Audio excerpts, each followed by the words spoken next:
In 1708, so the story goes, a great ship called the Concordia was wrecked on the coast of Australia, with 90 survivors going inland and founding a colony in Central Australia. In 1834, the Leeds Mercury newspaper published a story about a British Army expedition that had come across the survivors, and an 1851 Dutch magazine told of a British sea captain recounting a tale of carrying passengers that had met a Dutch colony living in a primitive manner. Dutch DNA found in modern native people from the area, European-style cave paintings encountered by early explorers, and native women with Old Testament names encountered by early missionaries all make this story intriguing. 30 years after the Leeds Mercury report, there was no trace of any colony. If they existed at all, they had disappeared entirely from Central Australia. All we are left with is fragmented and tantalizing pieces of information that may or may not inform that this story is true. So should we believe it? It is intriguing, perhaps to some even compelling, but should it be convincing? The pursuit of truth is very important, and how we assess the evidence and form our conclusions is a matter of discussion. Are we being biased? Are we motivated by the story being true? Does the evidence sufficiently support the claim? The great thing about the above story is that it would rewrite Australian history if it were true, and yet it hasn't convinced historians.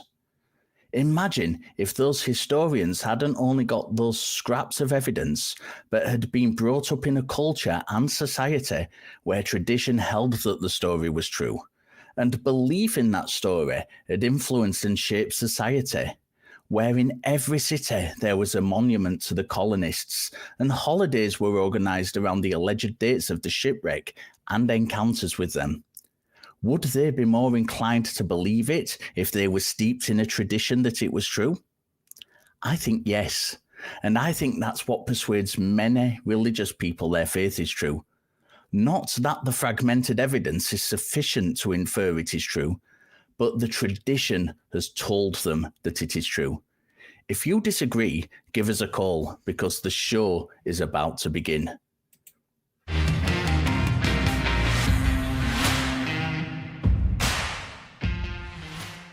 Hello. Welcome, everyone. Today is May the 11th, 2025. I'm your host, Richard Gilliver, and with me today is a very, very surprise host, Aaron Jensen. How are you, Aaron? I'm well. Surprise! I'm here. I made it.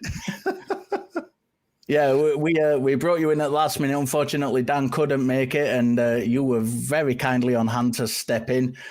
So we are going to we'll hopefully have a good one. We're going to get some theist calls in, and we're going to get some evidence for God's existence. I sure hope Surely so. We are. We're in Today's the day. It's Mother's Day here in the United States. So what better day than to bring out evidence for God than on Mother's Day? Bring your mother as well and let her give us evidence. Yeah. That doesn't even make sense, does it? I don't know what I'm talking about. Talk Heathen is a production of the Atheist Community of Austin, a 501c3 non-profit organization, which is dedicated to the promotion of atheism, critical thinking, secular humanism, and the separation of religion and government. Talk Heathen is a live call-in show, and we have open lines. So get your calls in at 512-991-9242. or from your computer at tiny.cc/callth. But of course, before we do that, we're going to do what we normally do and going for the question of the week. Let's welcome Eli to take it away. Hey, so it's time for our Talk Heathen to Me segments where we get into the question. So last week we asked you rewrite a scripture using modern slang. And here are the top three answers chosen by Johnny P. Angel. Number 3, Miranda Rensberger, Revelation 22:14 from NRSVUE. Blessed are those who wash their robes so that they will have the right to the tree of life and may enter the city by the gates. Modern slang version, yo, smell check, bruh. You on your last chance undies or what? You best mow the laundry if you want to hang around here, because no one want you around in that stank ass fit. Mowing laundry. That's a new approach to doing the laundry. I haven't heard I have never mowed my laundry before. I'll have to give that a try. I've never heard mow before. I seem to think it wouldn't last, but I'll give That's a one-time thing. I'll try anything once. And that's the only time you can. Number 2, from stealing time at work. A fool's lip doth fuck around, and his mouth invites him to find out. Proverbs 18:6. I like that one a lot too. That's apropos to kind of what's going on here in the United States. It's like, okay, this is what we get now. Right. This is why we can't have nice things. Mm-hmm. Topical, I guess is what it is. Number 1 from Alan Tenor, modern slang Bible verse, NGL, not going to lie, that apple over there really slaps. But if you DoorDash one, you'll literally get unalived in a hot minute. No cap. I like the unalived. I think is the best part of that is, with all the YouTube videos and filtering that the platforms do, unaliving and other words that people have come up with to replace words that they can't use. I'm also very glad that you did tell us what NGL meant, because I had no idea, being incredibly old as I am. Hey, team old, man, team old. Yeah. No, that was just for me to demonstrate that I knew, basically. I'm like old enough for people to think I'm too old to talk like that. So I'm like, I still get it though. So the prompt for next week is, how do you know when you've overstayed your welcome at Bible study? Aaron, do you have an answer for this one? Usually I know I've overstayed my welcome when the lights go out. That's what you want to know. It's time to wrap things up. Yeah. They're done. Lights You're are still out. there. Just everybody's gone. They've tucked themselves into bed and they're asleep. That's usually when I know I've overstayed my welcome. That's a pretty good indicator. Yeah, fair enough. My niece, she's grown up now with 2 children, but we took her to a Bible study once. And they were playing in a sand pit during this Bible study, and they had these little cut out wooden figures in the sand pit representing different tribes of Israel. And she sweeps them all up with her hand. This was the first time she'd ever been to any church service of any kind whatsoever. She sweeps them all up in her hand, stood up, held her arms aloft, threw them to the ground, and just shouted out, "I am God. I am going to kill you." That is one way to get out of any Bible studies, let me tell you. I know. I lived it. That's amazing. Yeah. Maybe this isn't the best fit for you. Yeah, they'll do it. Those are both really good. Just mimicking what's in the Bible. Yeah. I'm sure we could find a Bible story too where that's kind of happening. Yeah. Once you imitate God, I think they're ready for you to leave. So yes, that is definitely true. Right. So we're anxious to see what the audience comes up with in the comments section. Give us your best answers and tune in next week to see the top 3. And I'm going to dip out. You guys have a good show. Thanks, Eli. Thank you very much. It's not just us and Eli who make this thing happen. We do have a crew as well. And much as it pains me to say so, they do a good job and deserve some accreditation for that. So let's have a look at them. There they are. There they are. Yay! Thank you, crew. Beady eyes on 1 or 2 of those people, and they know why. Wales. It has not been forgotten. So while we're waiting for calls to come in, it is Mother's Day, but that is not an excuse not to call theists. I want to just remind the people on the Talk Heathen, on the Atheist Community of Austin Facebook page, and on the Atheist Community of Austin TikTok, and on my own TikTok page, and on the Atheist Community of Austin, what's that other Instagram page? That's the one. All the pages. All the pages, all these platforms where I have I've interacted with religious people who have been downright slagging off our show and commenting on our videos and saying that the hosts don't know what they're talking about, the hosts are wrong, and I've extended the invitation to call. Please do call. Don't just sit there doing nothing. don't just sit there, being keyboard warriors. And I'm going to use that term because that is what a lot of these people are, the repeat commenters. There's people on our YouTube videos who will preach week in, week out on every single video we make. And I'm constantly telling them preaching is the least likely thing you can do to convince me that God exists. If you want me to be convinced that God exists, bring arguments, bring evidence. That's the thing that will convince me. In fact, if all you're going to do is preach at me, that tells me that you don't have good reasons to believe that God exists, that you don't have good arguments, that you don't have any evidence. And that, for me, is a sure sign that you don't know what you're talking about. So don't just sit there tapping away at your keyboard. Come in and talk to us directly. We're not going to buy it. We're not going to shout at you. We want good conversations. Yeah. And with that, we do have a call. Excuse me. We do have a call ready to go. We're going to talk to Buddy, who says he respects the Pope and was prompted to call via the poll. So let's have a talk to Buddy. How are you? Yes.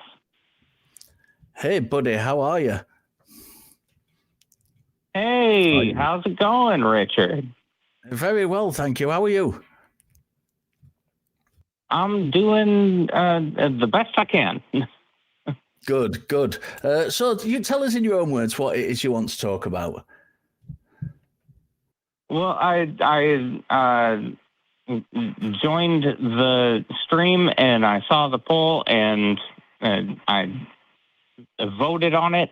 And I'm one of the few people that was like, yes, I do respect the new Pope's views. Even though I am an atheist and all of that, I just wanted to see how you guys feel about that. Okay, so I'm not going to lie to you. I'm not familiar with the new Pope. I don't know what his views are. So if you could lay some of those out for me and give us what you think the best, not just the best example of his views are, but the best example of his putting his views into action and kind of influencing his flock to do the same. If you have an example of that.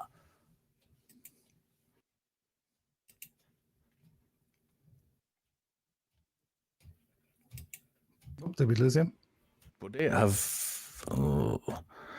me just, I think we may have had a couple of technical problems. Buddy, are you there? Oh, goodness. I keep getting bounced back and forth between you and the call screen. I apologize for that. I don't know what happened there. If you can give us an example, Buddy, of what you think the best of the Pope's views are, but not just his opinion on them, but how he's actually influenced his flock into acting in such a way that represents these views that you consider good.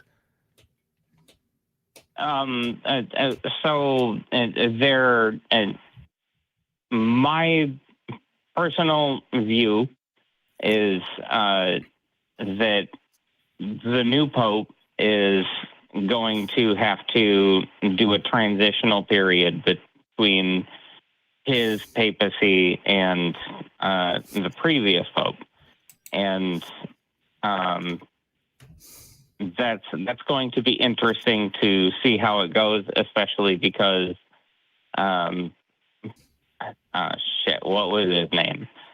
Francis? Yeah, Francis. Yeah. I think. He was a very staunch supporter of progressive views, and I'm very interested to see how the new guy does, especially being an American-born or American native, quote-unquote, Pope. That's going to be interesting, but he has given enough pushback to stuff that I can't necessarily speak to, knowing the nature of the channel. But I'm interested to see what he does, and just like the nuance that he brings to it. Yeah, I'll give him the benefit of the doubt at first, and hopefully he can solve some problems that the Catholic Church has. You know, rampant sexual abuse is very much still a problem in the church, and they haven't seemed to be doing anything about it. I think that's the biggest problem that I would hope any pope is going to solve. That should be their number one priority, is protecting kids. Yeah, so hopefully he gets on that really quick. Definitely one of the primary ones that is on what I would like to see happen is just the abuse. Has he made any comment regarding that in the past that you know of, buddy? Yeah. He has. What's been his opinion on that abuse then that's taken place? Just the way that the church has buried the treatment of minors and younger people in the church. Condemning it. Something that I would like to see brought to light. But has he made comment on these previously that you know of? I'm honestly not terribly well aware of any of their position, but I would be very much interested in seeing how this gets addressed.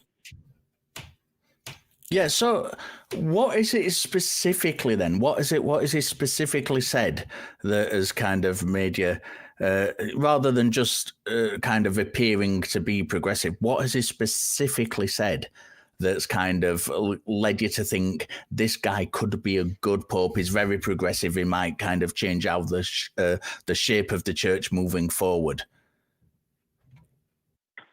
And to be perfectly honest, I don't know. He's very recently been put into this position. Ultimately, it's up to him to make that move. But at the same point, what I have seen so far is that he's said stuff that makes an orange person quite upset. I'm okay with that. It's upsetting somebody who's in power, regardless of their political spin. Is that enough to kind of give us confidence that the guy is actually progressive and may make changes for the positive, what we would consider positive from a kind of perspective of humanism? That's a very good question. It's not a great baseline, but as an overall, it's a good place to start. And specifically, like, if you've been outside is a very scary place recently.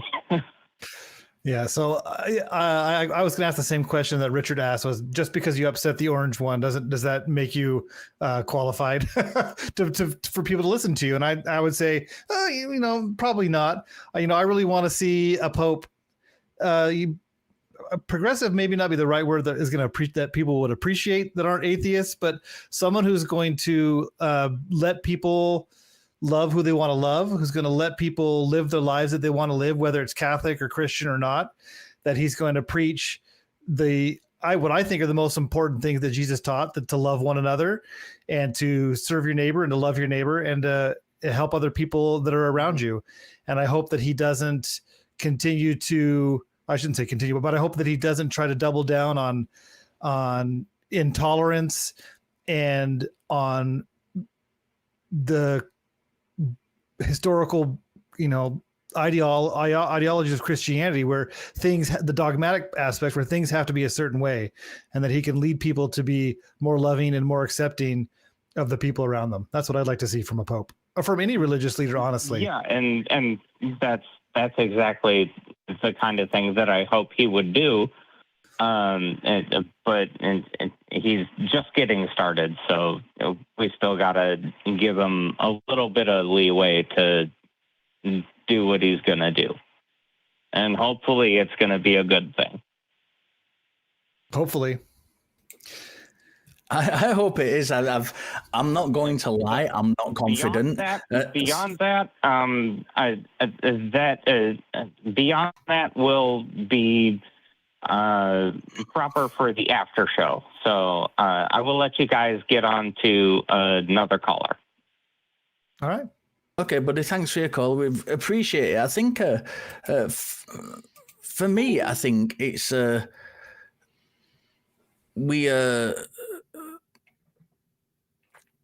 I think for me, it's important to kind of get this this idea of progressive. What does that actually mean?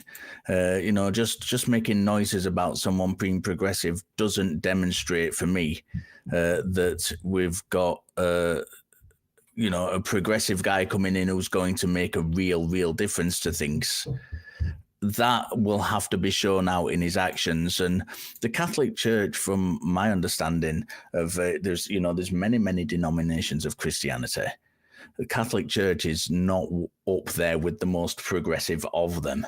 And I think, coming in, you upsetting the apple cart in an organization such as that, being progressive in an organization such as that, might be a long way off what I would consider being a progressive person. Aaron, what do you think on that? No, I totally agree. I think you can only be the organization that you're a part of can only let you be so progressive. There's a factor in the Catholic Church on how progressive you can be. I used to be Mormon, and it's the same thing in the Mormon Church. No matter how progressive a leader in the Mormon Church wants to be, there's only so much the church, the other leaders that you have to work with. I'm assuming it's the same with the Pope. He may want to make sweeping changes, but he's still going to be responsible to be held accountable by the other cardinals, by the other members of the church. And if you get too progressive, you may lose members, and then you lose butts and seats. And so I hate to say it, but if you're sitting at the top, it's a calculus that you have to do. How progressive can I be and still maintain our power, our influence, our butts and seats, our tithing, those kinds of things, unfortunately.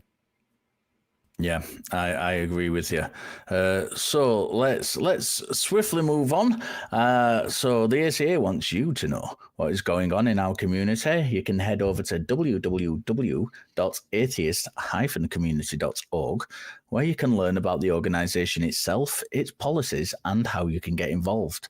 And another way to support us is by sending super chats.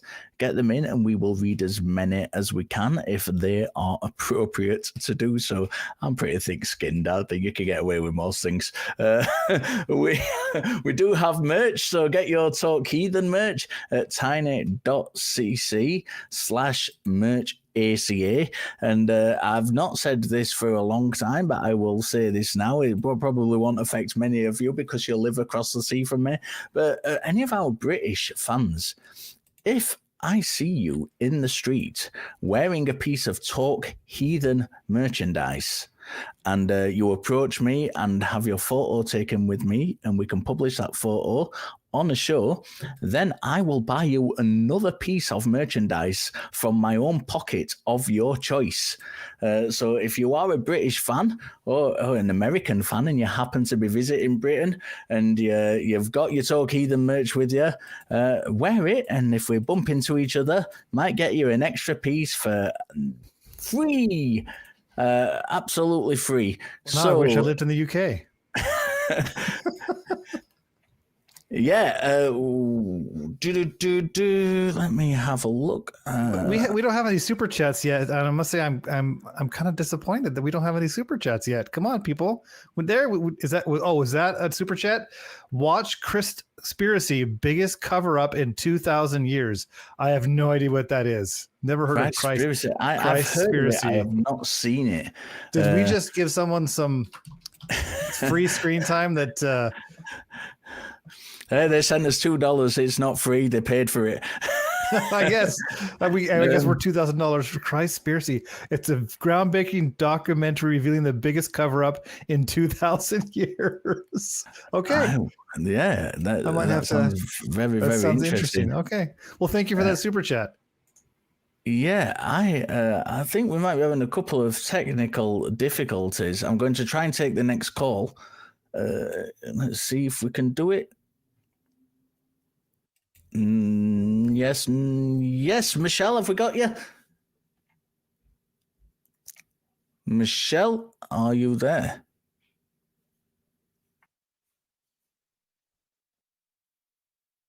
No, I don't believe we do. We're having a couple of technical difficulties.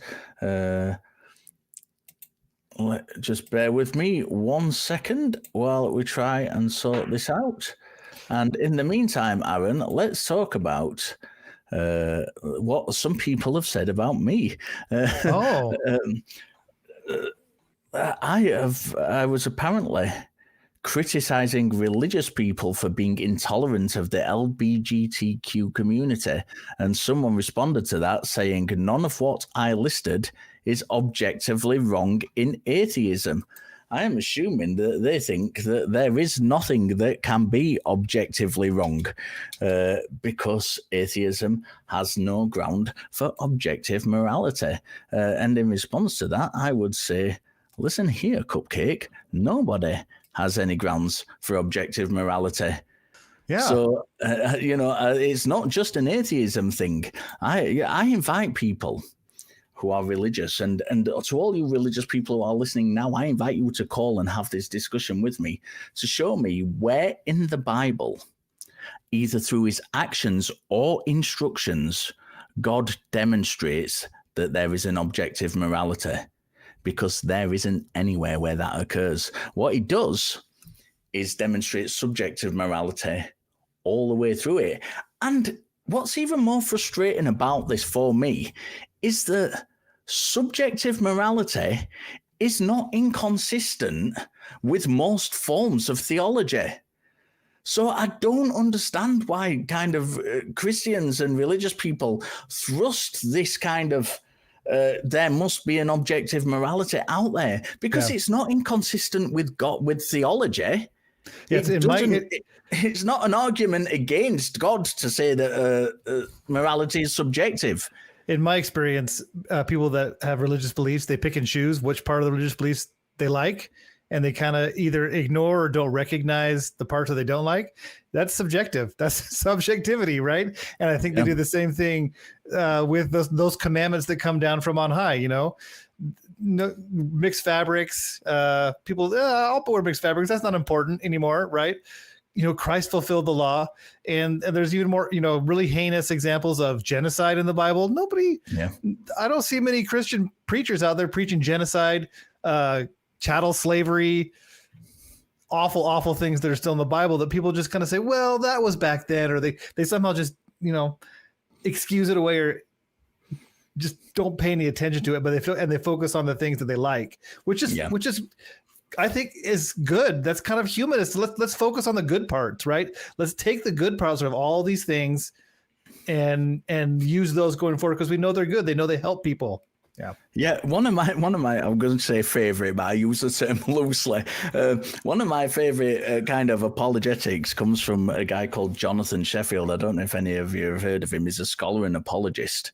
And regarding the verse in Numbers, where God orders the virgin girls to be taken as spoils of war, he argues that we shouldn't say that they are being sent into sex slavery, because that is not true. They are not being sent into sex slavery. The context of the time is that they would have been forced to marry the soldiers and become their brides. I mean, come on, man. If that's your defense of it. Yeah. Oh, marriage. They're getting married. They're forced to be married. Oh, that fixes it. Yeah, that makes it okay.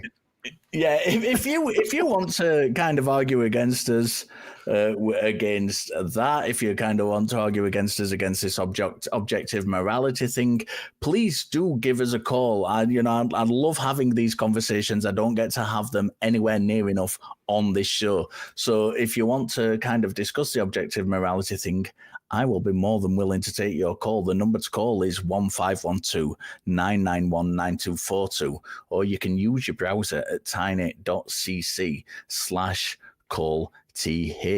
Right, I'm going to bring Michelle back in. I think we've got everything worked out. Michelle, are you there? I do apologize for the earlier debacle. No worries, Sir Richard. No worries. How are you doing, and what is it you'd like to talk about? I'm doing very well, sir. Thank you for asking. I would like to talk about the idea that in my heart and my emotions, I still linger and believe in a creator, whether at the moment I don't know or know not if that creator is deistic or theistic, near or far, close or distant, I know not. However, in my heart and emotion, somewhere lingering in there is something that says they or he or she is real and exists, while in my mind says that's all foolishness. It's kind of like I hearken back to Frodo when Boromir tries to take the ring from him, and Frodo says to Boromir, I know what you would say, and it would seem like wisdom, except for the heart of me. Yeah, great subject, I think, to talk about this. What I'm going to do is I'm going to pass it over to Aaron to kick this off, because Aaron himself has deconstructed from religion and will be able to talk from a personal perspective from this, whereas I have never been, I've never been a believer in God. I don't have this perspective. So I'll kind of go through some of the more technical stuff afterwards, but I'd like to hear what Aaron has to say on this first. Yeah, Michelle. So why do you think you want to believe? Why do you think you have that emotional need to believe that there's a creator out there? And what about the creator do you, why do you want to believe that? What's that emotional need about, do you think? I wouldn't call it so much an emotional need as it started out, I would say, as an emotional need. But that need, as I grew to know, or I won't say no, because I don't believe anyone can know something that is unfalsifiable in nature. Mm-hmm. But I will say the perceived concept of my perception of what this being or beings were and how they were interacting or not necessarily totally interacting with my world and with the world at large. And so it was it wasn't a need so much as what I said before, as it was kind of like a longing for something greater than myself. So you're longing for something that's greater than yourself. That gives you some kind of what does that give you? Does it give you peace? Does it give you contentment? Does it give you purpose? What do you think?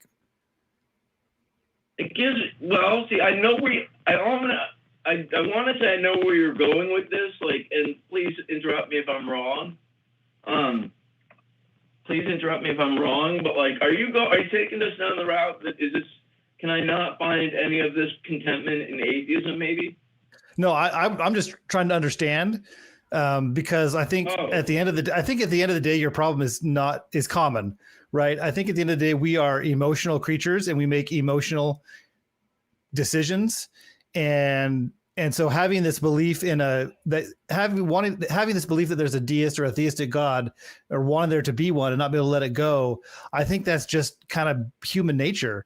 And so I think the only way to really understand it is to understand, okay, what is this giving me? Why does my emotional side want to have is the best word I can come up with.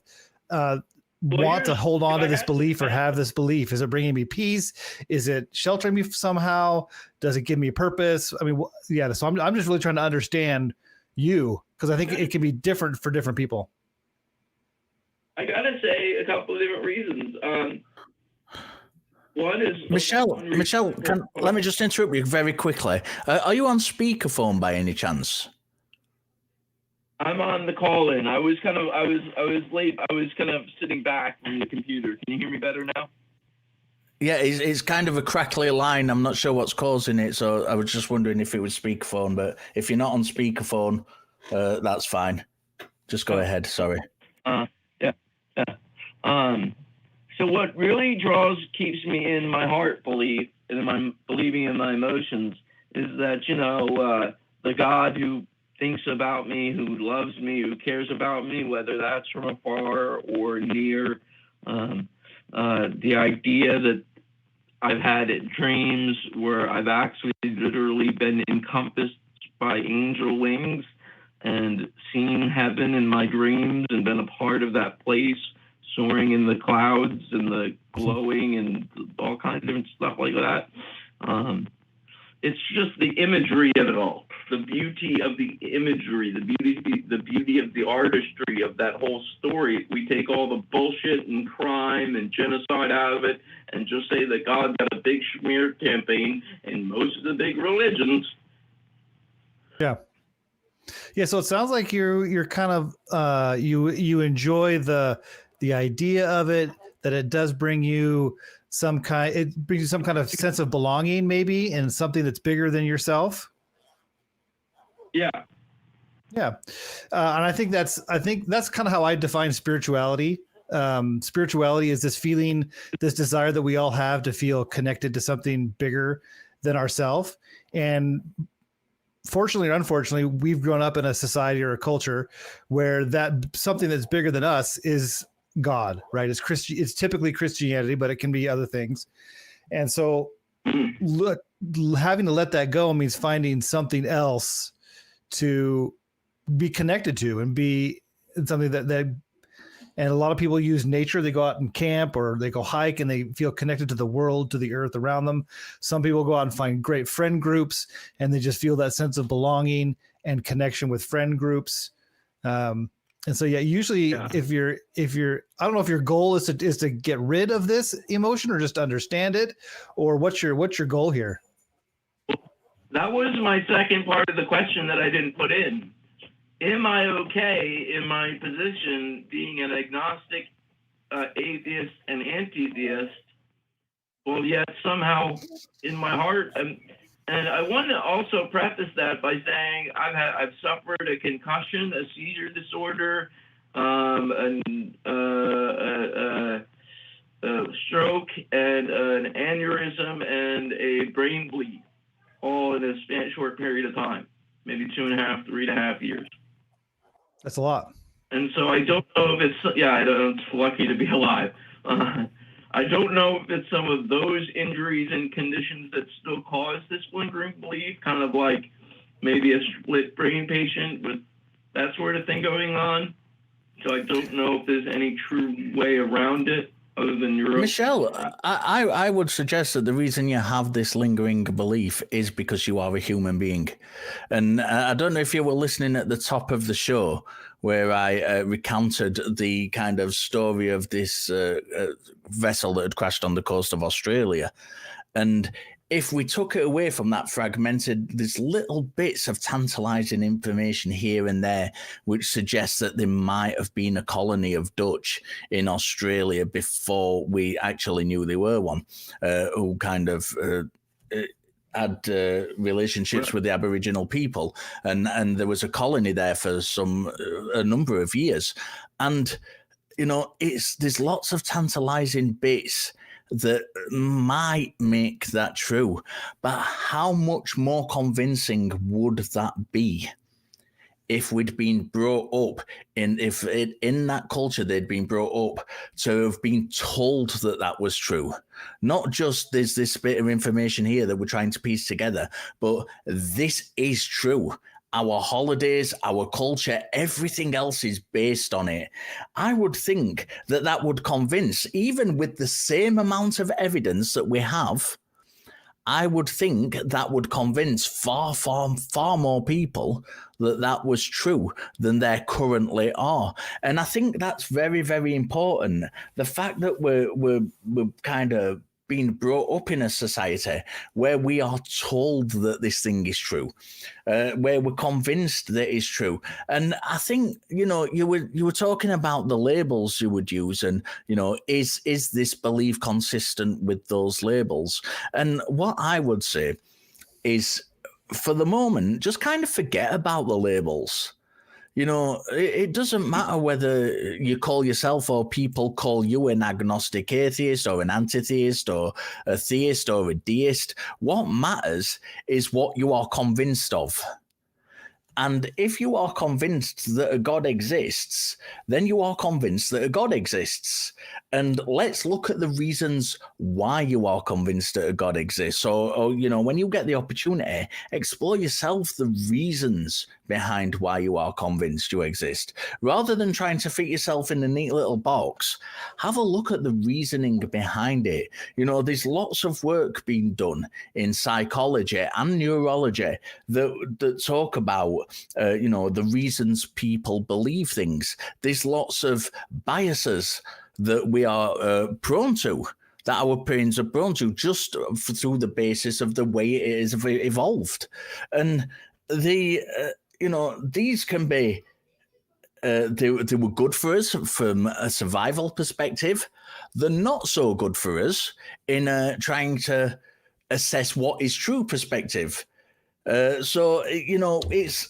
It's a very hit and miss. Psychology is very interesting because what it does is it shines a light on how our brain, it doesn't work as we tend to think that it works.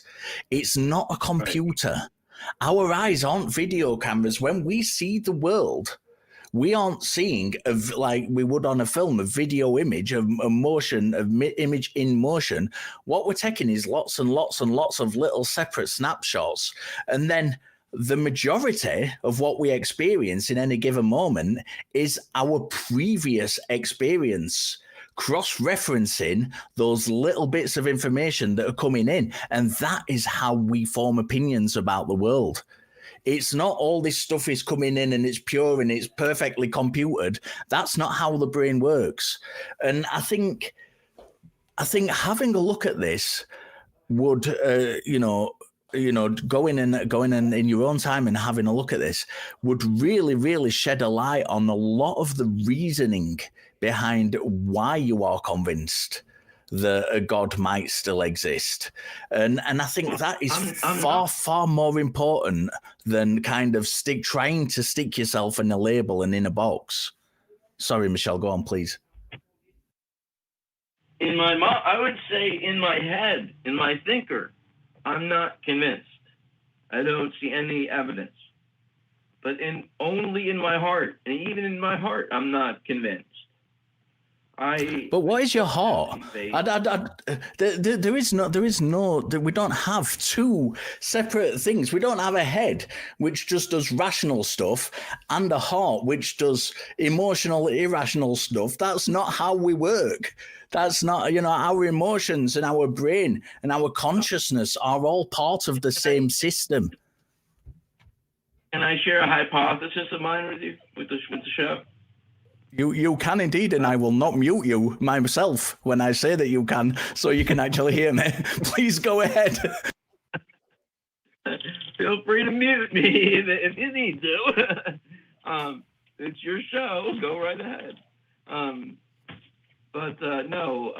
So, I know that that our emotions come from our brains, right? Because like our brains are producing all of those chemicals, and neurons and electricity that fire throughout our body and then get processed by our body, and then our body feels those emotions because of those chemicals. But I think sometimes when they go back to the brain, they change and then they send another signal. And those signals can sometimes get bypassed and do a whole bunch of different things and odd things and say, oh, we don't like this, I like that. And then you have cognitive dissonance. Michelle, I have a very good friend who is also one of the ACA's non-profits called Dr. Richard Firth Godby here, who is an expert on emotions and in fact wrote the book on emotions, which is maybe very useful to kind of inform you on some of this stuff. It's called The Human History of Emotion. And this, what Dr. Richard would say, as soon as I heard you say our brains form emotions, I had Dr. Richard Firth Godby here's head in my voice in my head say, no, it's not our brains that form emotions, it's our whole kind of system that forms emotion. It's the chemicals, it's not just neurons, it's the chemical reactions in our body, it's our gut has a lot to do with it. All of these things have a big part to play in emotion. We are a system, we are not just an isolated brain, and there's an interesting thing in biology which is often overlooked about, and I will shout about this till the ends of the earth, and I will criticize consciousness studies to the ends of the earth, because whenever you get consciousness studies, what you get, and you get these conferences about consciousness studies, what you get is you get a whole load of people in my field, philosophy there, you get a whole load of psychologists there, you get a whole load of neurologists there, and they're all bantering about. But what you don't get is animal biologists at consciousness conferences, and you should. Because there is a thing in biology called the umwelt, and it is the sensory perception of a particular species. It is so as a human species, we have a particular sensory perception which is related to our biology. An ant or a bat or a dog has a completely different sensory perception because it has a completely different physical makeup. So emotions and consciousness are far more than just the brain doing shit. It's the whole physical makeup. It's the whole body. It's the whole chemical interaction between it. This is a fascinating. You will see me get animated on this because this is something it's something that's in my field and something I love talking about.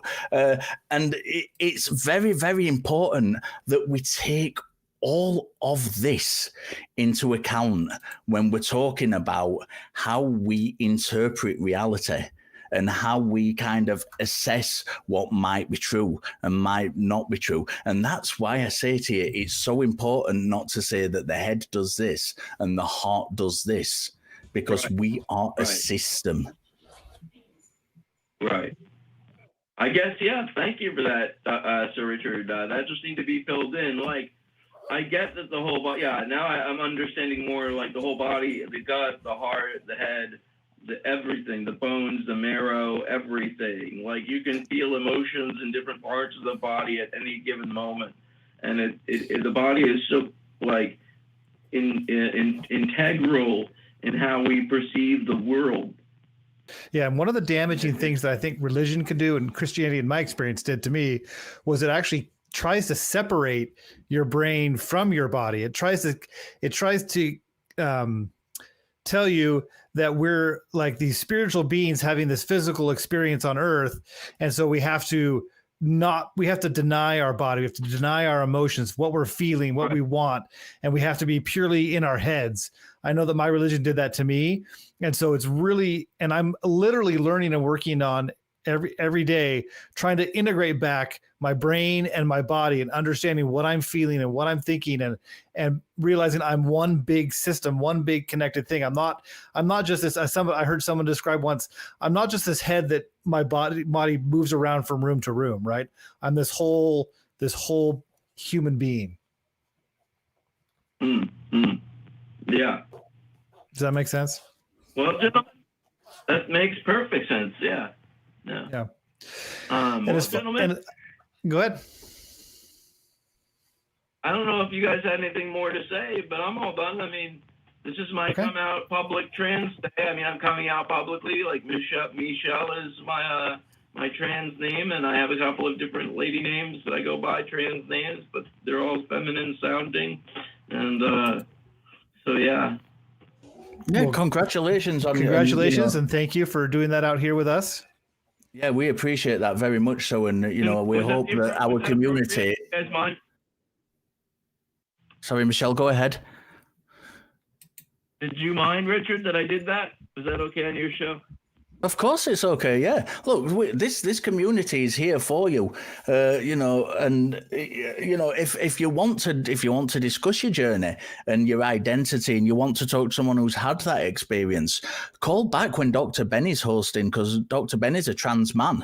So, Dr. Ben has lived that, and he will be able to kind of talk you, if you're just beginning on this journey, Dr. Ben is, he's been doing this in the public space, talking about this in the public space for a long time, and he might be able to give you some helpful advice. But absolutely, you are welcome to do it on our show. You stand from the rooftops and say it on our show, Michelle, because you are more than welcome to do that, and you are more than welcome to call back anytime and continue discussing your journey through your identity or your journey through your belief with us at any time you want to do.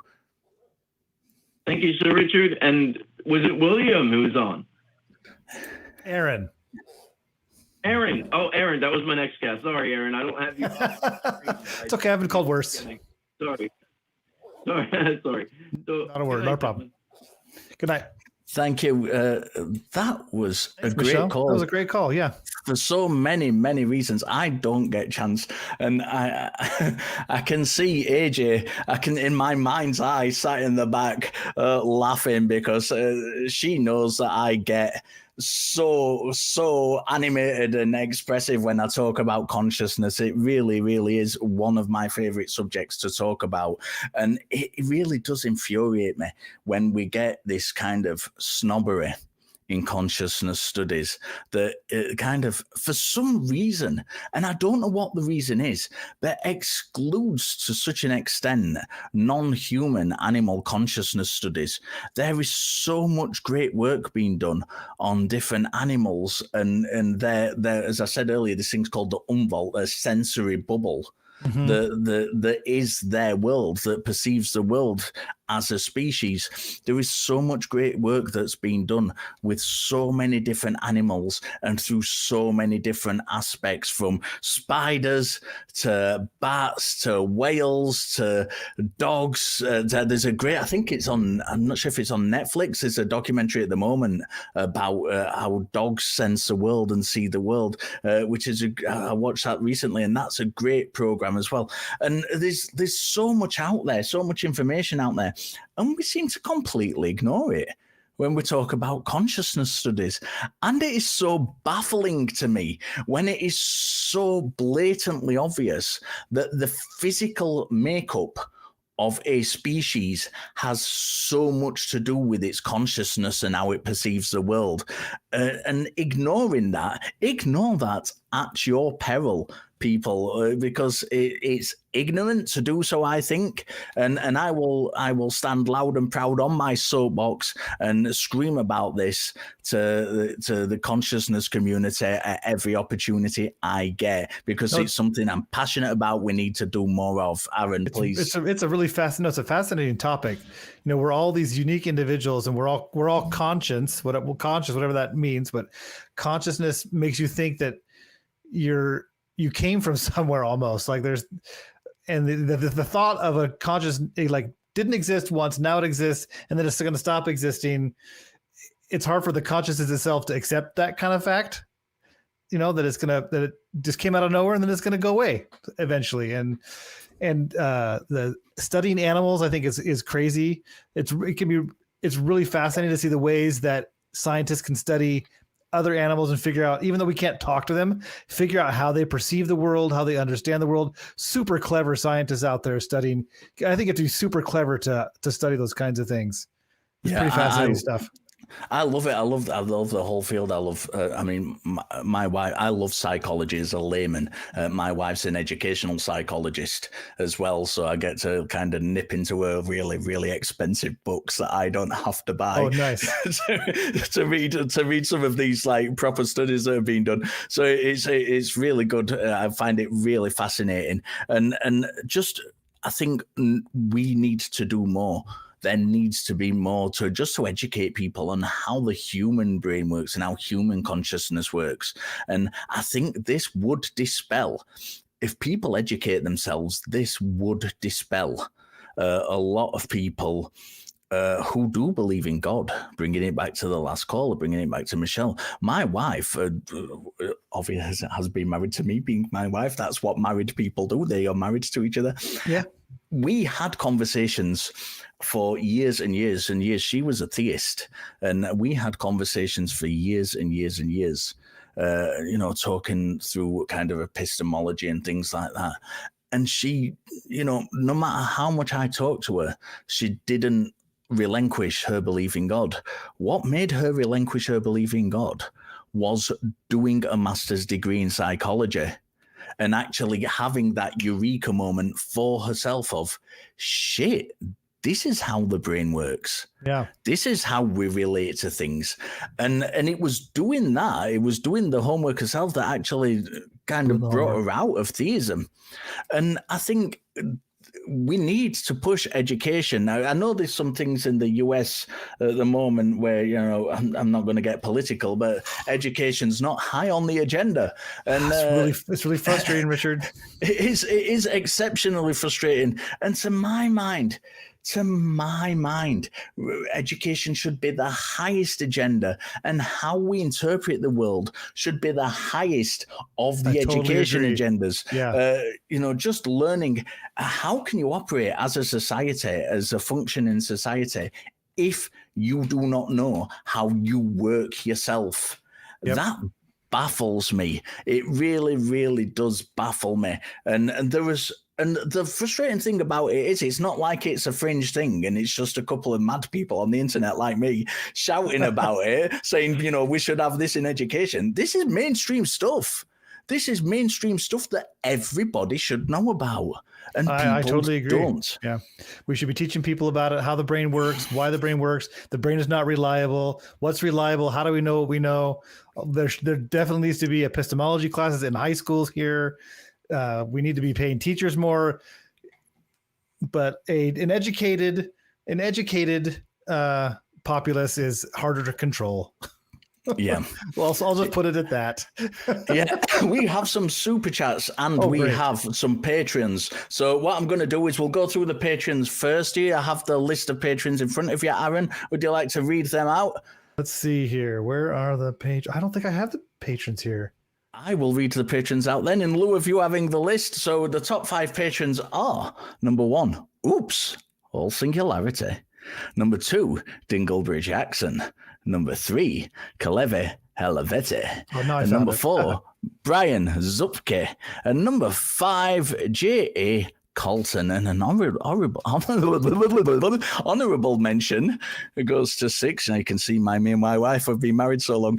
An honorable mention to number 6 is Hugh. Let's get that silliness out of the way. We also have some super chats. So there's a super chat we have from Miranda Rensberger, who has been a member for 1 year and has kindly sent $10 and says, it might be worth traveling to Britain and stalking Richard just to get a free piece of Talk Heathen merchandise. Something to consider. Absolutely. Stalk away. Nero Mal sends $5 and says, Happy Mother's Mother's Day. All of y'all mamas out there are awesome. I shouldn't really do that in my accent, should I? All of y'all mamas out there are awesome and beautiful and kick-ass warriors. Respect is due. Absolutely. And Aladdin sends 20 Danish kroner, I think that is, if I'm not mistaken. If I am, those are Donkey Kong Kingdoms. Donkey Kong Kingdoms, yeah, we'll go with that one. And says, time is an illusion. Lunchtime, double so. Yes, we have open lines, so if there are any theists, don't let Mother's Day get in the way. Give us a call, especially if you're one of the very, very brave people who've been doing the keyboard warrioring in our various platforms. We're nice. We want to have a conversation. Look at Richard. He's had tough conversations with his wife, and he's still married. Right? They got through it. Richard's a nice guy. He's not gonna be mean. I might be mean. Depends. But no, I'm unlikely to be mean. If you come in good faith, I'm not going to be mean. Oh, we have someone in chat. I don't often call people out in chat, but hey, Maverick being frank says the evidence all points to a designed universe. Anyone who doesn't realize the assumption that the universe is not designed is not only illogical, but am I getting that wrong? Is he arguing against someone saying it's designed? I don't know. If you think the universe is designed, give us a call. I might have read that upside down. I'd like to have a conversation about that. The universe is definitely not designed. Wrong. Yeah. That's a big fail. So as a software engineer and someone who designs things, the universe is not designed. Yeah, let's go back to, talking about people who've disagreed with me. We have someone on comment number 2 crew who has said the hate of God is unmatched. You spend your entire day mocking the real God and leaving other gods. This, I have to say, is complete nonsense. What are they arguing for here? The hate? I think what they're trying to say is that we are only picking on, I assume, the Christian God, because that's usually the kind of message we get, and leaving the other gods out of it. So let me tell you that I have been having these conversations for well over 30 years. I have, in that time, talked to Buddhists, Hindus, Muslims, Christians of all different denominations, people of kind of nature religions, people of pagan religions, all these different kinds of people I have had a conversation with, and they call the show. We had a conversation. In fact, I believe it was last time Aaron was on, where we had a lengthy conversation with a Buddhist caller. We have all sorts of conversations with all sorts of different people. We don't just pick on one God or challenge one God. That's not what we do. What we do, in fact, do on this show. And Christians, if you don't like us only talking to Christians, you can help us here. What we do is we talk to the people who call into the show. So if a Christian calls in, we talk to them. If a Muslim calls in, we will talk to them. If a Buddhist calls in, we will talk to them. If you want to see us, Christians, talk to more non-Christian people, then by all means, share the show. Go into your local mosques and go into your local temples and go to our website and download the flyers that we have available and go and stick it on, if it is safe to do so, on their bulletin boards. And you can help us get more non-Christian callers. There they are. Look on the screen. They look very much like that. Download them and go into your local mosques and go into your local temples and go into your local Gurdwaras and please, please, stick them up on the bulletin board with permission. And, we will get more non-Christian callers. We tend to have, listen to this for mind-blowing. So the ACA is the Atheist Community of Austin. Austin is in Texas. Texas is in the US. The main religion of the US is Christian. Most of our callers speak the same language as the main callers in the US who are Christian, and that is English. And therefore, by some weird coincidence, that means we have more Christian callers than other religions. from maybe regions that don't speak so much English and don't have predominantly Christian religions and no ACA in their area. Really weird, that, isn't it? So, Aaron, it's weird how that works. How if you're in California, you're mostly surrounded by Californians, and when you're in Texas, you're mostly surrounded by Texans. It's kind of weird how when you're in a country that's mostly Christian, you mostly get Christian callers. That's kind of weird. But yeah, we are no respecter of gods here. We will gladly demolish any belief in God, regardless of who that God is. Yeah, absolutely. I'm still waiting for the person who was mentioned in the chat, who, whether it was them or whether they are talking to someone else, the person who is claiming the universe is designed, please call in. Again, the number is 512-991-9242, or you can visit tiny.cc/callth. We'd love to hear evidence for that. Absolutely. We would love to have that conversation with you. In the meantime, I'm going to pick on more people who've decided to pick on me. And the number 3 comment that people have put to me is that they call it faith for a reason. You'll see in the end. Not all things can be explained. Doesn't mean they're not real. God bless. I hope you find happiness. To believe nothing must be a miserable existence. And that was aimed towards me. This is, I find this one again, this one is so full of different stuff we could address. It's actually ridiculous. The one point I do kind of want to address and just from a personal point, is that I must have a miserable existence. I can tell you, I am the happiest motherfucker alive on the planet. I am happy, almost unrelentlessly happy, almost all of the time, and to the point that it really annoys people because I am so happy. So I'm not miserable. I love life. I think life's great. I've had a very privileged life. I've been very lucky. I wasn't indoctrinated into believing that a man in the sky created everything. So I didn't have that massive burden around my neck. I've had a really great life. I'm a very happy life. And I am getting happier as I deconstruct my religion more and more. What's making me miserable is all the religious baggage and it's all the shit that religion put on me, the way I should be, the way I was supposed to be, the way I was supposed to live my life, that just wasn't true and authentic to who I am. And now that I'm learning to be more true and authentic, learning who I am, I'm a way happier person.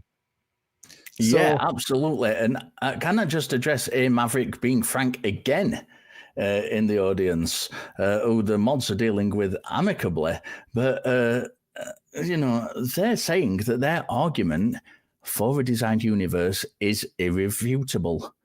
Give us a call. Call us. I want to hear it. I will refute it. I will tell you now on this spot, because I have no callers in the queue. And I'm struggling for shit to talk about. So call me, and I will refute it. You sit there and boast in my chat that your argument is irrefutable, and you will get called out to call into the show. And I can absolutely guarantee you that I will refute your argument. I wonder why it's so important to them that their argument is irrefutable. Yeah, it's so irrefutable. So important to them.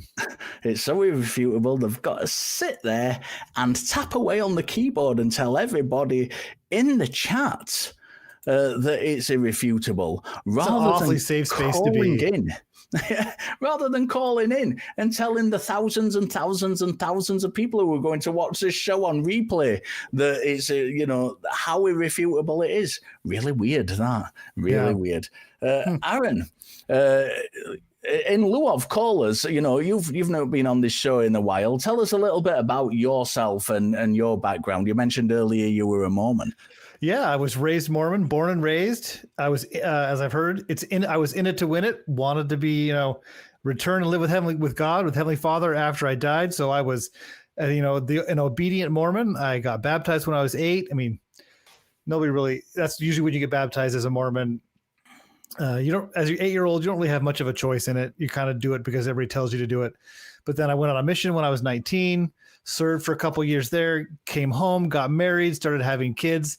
You know, the Mormon Church is they give you the checklist. They tell you how to live your life. Do this, and then do this, and then do this, and then do this. And I did my best. I worked hard. I had responsibilities. I believed it. I was a true believer. And then it wasn't until my son was born way back in 2005 where it all started to crumble down, because my whole life I was taught that God is loving, God is perfect. And when my son was born, I was like, oh, I have this incredible, incredible love for my son. I would literally do anything to help him, to protect him. I would literally move mountains. If he needed me, I would hop on a plane, be there no matter what the cost, right? And I realized that I did not get that from God, right? I was not receiving any of that help, any of that comfort, any of that it's going to be okay, reassurance. I know life is hard. God was just like, he was actually absent from my life. And that's when I started to kind of deconstruct what was going on. It took about 8 years before I stopped going to church, and then another few years before I was like, no, I can't do this anymore. It was actually, I was on YouTube and the algorithm showed me an Atheist Community of Austin video, and listened to that video. And I was like, oh, this Matt Dillahunty guy, he makes a lot of sense. And started watching videos, found their podcast, started listening to the podcast. And literally within 2 or 3 months of watching ACA videos, I started calling myself an atheist. I was like, oh, I had no reason to believe that God existed. I had no reason to believe the church was true. It's all just made up. And then I've been deconstructing my faith ever since. Yeah, absolutely. So I've got 2 questions for you, based on that. First of all, is it true that you wore underwear that was made out of a material not dissimilar to this? Yes. Yep. It's just like, it looks like a cotton shirt, just like this. I still wear one. This is not the Mormon one. This is just a white T-shirt that you get to Hanes or whatever. But yeah, you just wear a white, it looks like a T-shirt under your clothes. Yep. White underwear. The magic underwear of the Mormon Church. Yeah. Yeah. They call it the garment is the official name for it, but everybody else calls it the magic underwear. Yes. And did you go on pilgrimage? Not pilgrimage, on mission. So I don't know why I said pilgrimage. I served a mission. I was called to serve in the Fresno, California Spanish-speaking mission. So I served in the United States, but learned Spanish and taught Spanish speakers in the San Joaquin Valley of California. Oh, wow. So you had to learn Spanish specifically to do that? Yes, I had learned Spanish. They could send you to the MTC. If you're learning a new language, you go for about 2 months. And then they send you out to the field. If you're not learning a language, they send you there for about 3 weeks. They train you how to be a missionary. Then you get sent out. And yeah, so I could probably still today, I might be able to have a somewhat coherent conversation about religion in Spanish, but I could not have an everyday regular discussion about anything in Spanish. I couldn't name 5 things in my house using their Spanish names.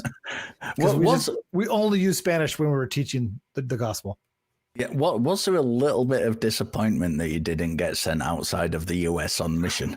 Yeah, a little bit. Yeah, because that's kind of more. It seems more adventurous, right? It seems more glamorous to go out and be in a foreign country.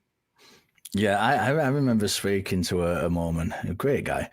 He was from about 20 miles outside of Las Vegas, and I was speaking to him, and he told me that.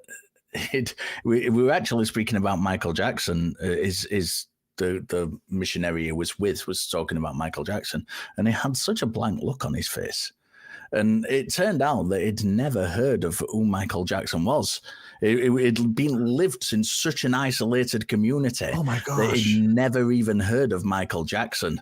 That's insane. And the guy was so sweet. He was so nice. And I'm sure you will know yourself, Aaron, that this is kind of everybody, the guys who go on mission, and I'm sure you were the same when you went on mission, did it sincerely. Really, really nice people, really, willing to do anything for people. But the church behind that is so manipulative and kind of controlling that it's kind of two separate worlds, and that until you're not actually allowed to go to the temples, as I understand it, until you've passed the temple test to see if you're worthy of going to the temple. Yes, the Mormon Church is very big on obeying the commandments, on keeping the commandments. And before you can go to the temple, they have a list of questions that they ask you. Are you keeping all of these commandments? There's like 10 or 12. I can't remember how many there are, but yeah, they ask you all the questions. And if you answer no to any of them, or you're not obedient, you can't. Well, they give you a piece of paper called Temple Recommend. And if you don't answer all the questions, then you can't get a recommend. You can't go into the temple. Yeah. Yeah.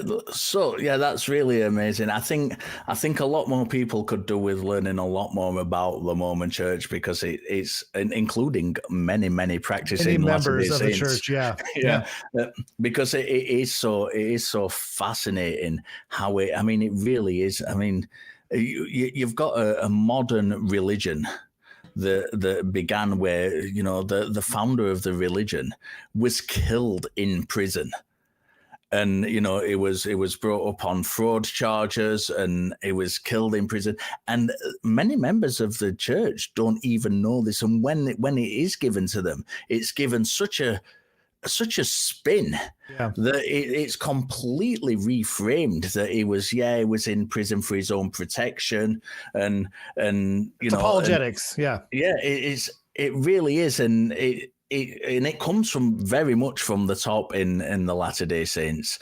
It doesn't look, unfortunately, like our brave keyboard warrior from the chat is going to call in, and it is Mother's Day, so I'm going to kind of give it to the Theists today that I don't begrudge anyone spending time with the mothers. My mother is no longer with us. I would love to have that opportunity to spend time with her again.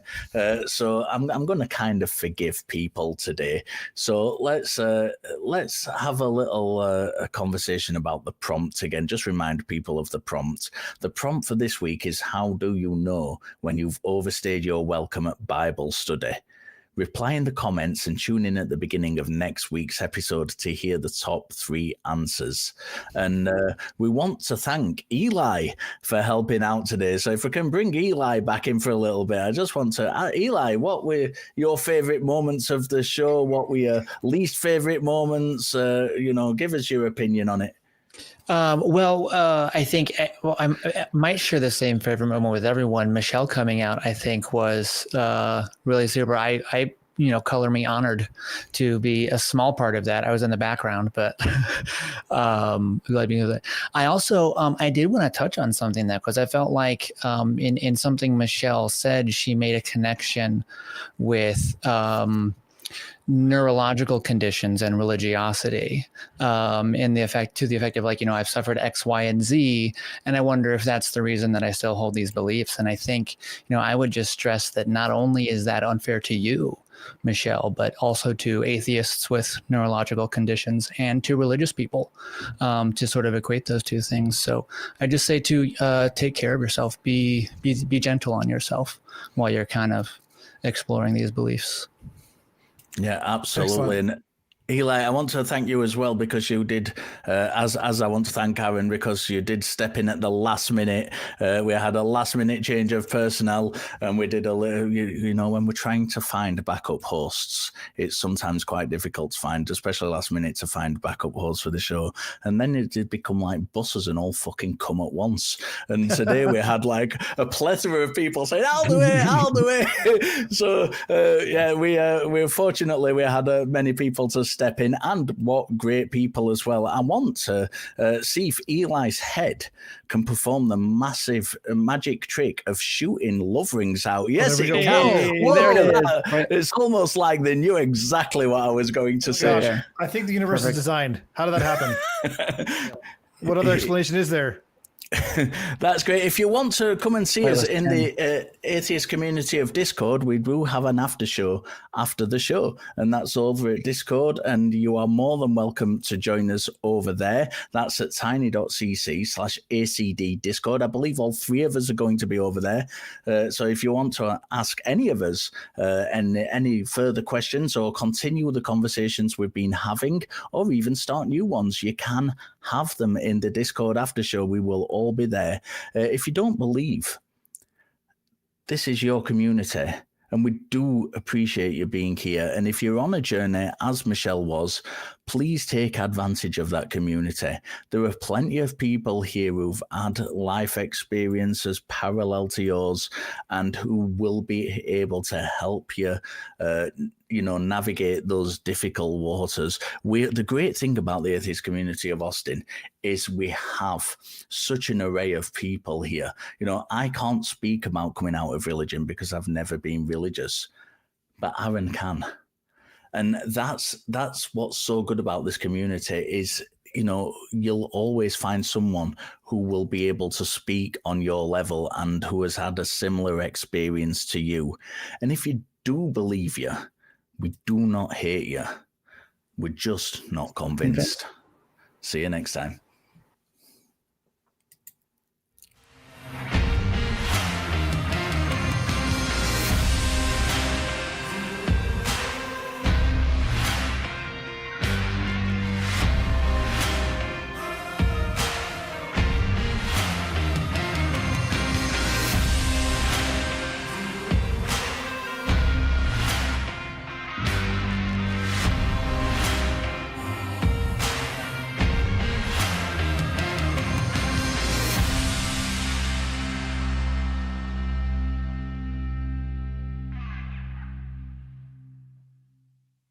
We want the truth. So watch Truth Wanted live, Fridays at 7 p.m. Central.